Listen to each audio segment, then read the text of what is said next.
महाराज जी, श्री जी की कृपा से मेरी 3 बेटियां हैं, जिनमें एक हाल में हुई है। इनका महाराज जी प्रश्न है कि जब इनकी पहली बेटी हुई तो घर वालों ने खुशियां मनाई, लेकिन साथ में ये भी कहा कोई बात नहीं, अगली बार लड़का होगा। 3 साल बाद दूसरी बेटी हुई तो कई जनों ने कहा कि पहले अल्ट्रासाउंड करा लेते।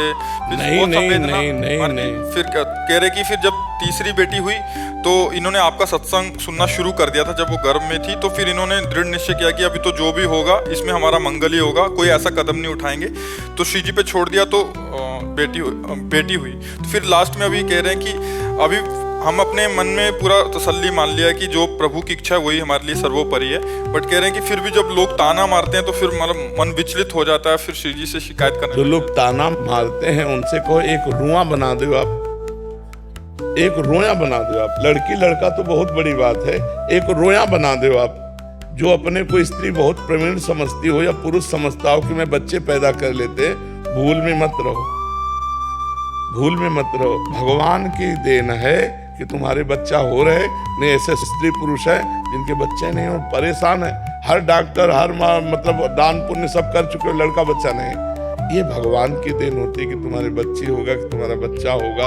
और इस तरह का निर्णय घर परिवारों में करना, हमारी बुद्धि खराब है। आज हमारे भारत का राष्ट्रपति बच्ची ही तो है, किसी की नहीं है। आज हमारे बॉर्डर पर खड़ी है सिंघनी की तरह। आप देखो ना, बड़ी बड़ी ऑफिसर रैंक में पुरुष जो है पिए नशा ड्रग्स इधर उधर घूम रहे हैं, बच्चियां जो है बड़ी बड़ी नौकरी संभाले हुए हैं, तो बड़े बड़े पदों में बैठी हुई सखियां हैं। तो तुम ये चिंता न करो, भगवान ने जो दिया है बहुत अच्छा किया है और ये अपना प्रारब्ध लेकर के आए हैं। ये जो लोग करते हैं ना, अल्ट्रासाउंड करा के बच्चियों की हत्या कर देते हैं, बहुत बड़ा अपराध है, बहुत दुख देने वाला अपराध है। फिर ऐसे लड़का बच्चा पैदा होंगे तो पीटेंगे और घर के बाहर निकाल देंगे, पक्का समझो। क्योंकि तुमने अपने घर के बाहर निकाल दिया ना उनको। घर ही तो है, उधर एक घर है, उसमें बच्चा पल रहा है, बच्चा हो या बच्ची, आप उसको नष्ट करवा दिए। भ्रूण हत्या, गर्भ हत्या है, बहुत बड़ा पाप है, ये नहीं करना चाहिए। संयम से रहो, बच्चों की हत्या कराने की क्या जरूरत है। और बच्ची हो या बच्चा, आजकल तो दोनों के बराबर समानता है। हमें लगता है पिता की प्रॉपर्टी पर बच्चियों का भी अधिकार हो गया है, नहीं हो गया। तो जो बच्चे का अधिकार हो, बच्ची का अधिकार है। बच्ची है तो बच्चा मिल ही जाएगा, दामाद नहीं मिल जाएगा।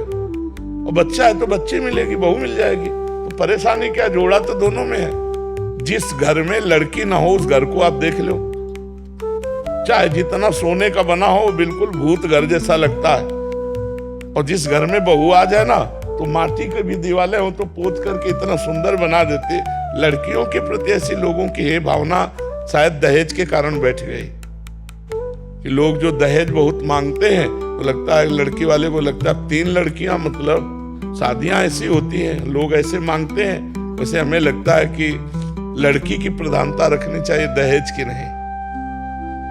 क्योंकि हमें लगता है कि लड़कियां बोझा दहेज के कारण लगी होंगी। क्यों महाराज जी, एक तो दहेज ये बहुत बड़ा कारण है, दूसरा कि बुढ़ापे में मेरी सेवा करेगा। तो दामाद लड़की नहीं करेंगे, दामाद लड़की करते हैं। हमें तो लगता है कि जिनके लड़का है उनकी भी सेवा लड़कियां ही करती हैं।